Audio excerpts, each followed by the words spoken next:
Bonjour. Aujourd'hui, nous parlons de la sécurité du personnel dans les hôpitaux et des risques auxquels ils sont confrontés. En parlant d'hôpitaux, on pense en général aux risques biologiques en relation avec des virus ou des bactéries. Mais il existe aussi un autre risque, le risque chimique. Dans presque chaque division des hôpitaux, on utilise des produits chimiques qui comportent des risques. Le personnel est confronté à cette problématique sans forcément s'en rendre compte. En effet, que ce soit les personnes travaillant dans les laboratoires, le personnel soignant, les préparateurs en pharmacie ou les techniciens de maintenance et de surface, tous rencontrent un risque chimique. Mais avant de chercher plus en détail quels sont les risques pour les personnes exerçant ces métiers-là, de quels risques parle-t-on quand on parle de risque chimique ?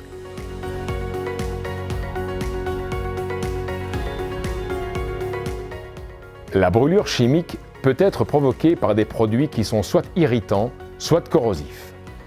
Le produit peut pénétrer dans le corps et réagir avec nos cellules. Par le biais d'une réaction chimique, il dégrade les cellules et entraîne leur mort. C'est ce qu'on appelle la brûlure chimique. Il existe 6 grandes familles de produits chimiques qui sont capables de générer une telle brûlure. Ce sont les acides, comme par exemple l'acide chlorhydrique, les bases, comme par exemple la soude, les produits oxydants et réducteurs, comme l'eau oxygénée, un produit oxydant qui est souvent utilisé. Ensuite, la grande famille des solvants organiques et inorganiques, et finalement, la famille des produits alkylants et chélateurs.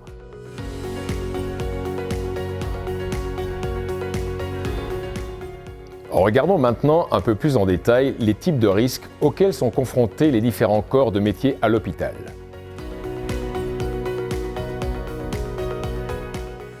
Dans un hôpital, les laboratoires sont essentiellement orientés autour des analyses médicales, de la microbiologie et de l'anatomopathologie.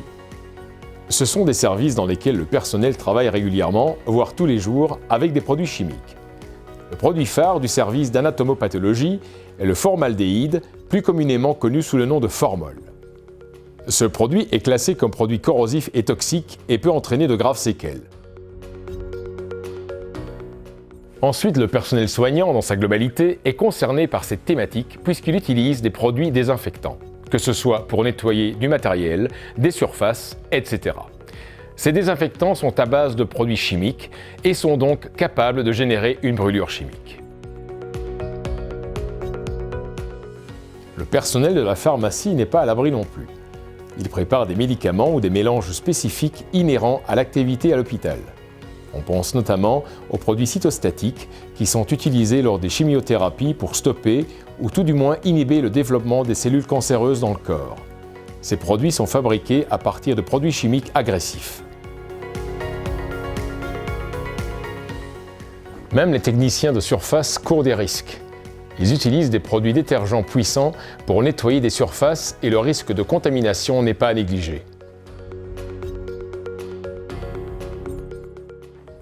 Les techniciens de maintenance effectuent toutes les réparations en utilisant des peintures, solvants, colle ou encore des pâtes de décapage.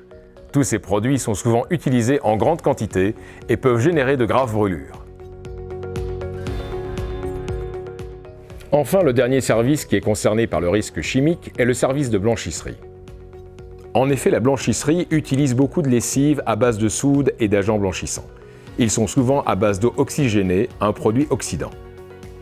La prévention d'accidents chimiques et le port des EPI adaptés restent les mesures les plus importantes.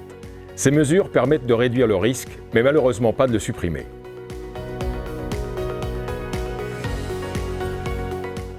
Dans un bulletin de la fonction publique hospitalière française qui regroupe tout le personnel soignant des hôpitaux publics, 288 brûlures chimiques ont été recensées au sein du personnel dans le courant d'une seule année.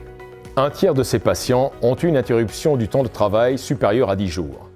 Comme dans les autres secteurs d'activité utilisant des produits chimiques, les accidents liés à leur utilisation sont relativement rares, mais peuvent avoir des conséquences importantes pour les victimes et l'organisation. Il est donc important de mettre en place les mesures de protection nécessaires et d'avoir une solution de décontamination polyvalente qui stoppe l'agressivité de tous ces produits chimiques afin d'augmenter la sécurité de votre personnel.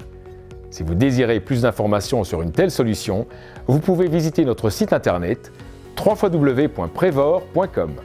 Merci et à bientôt.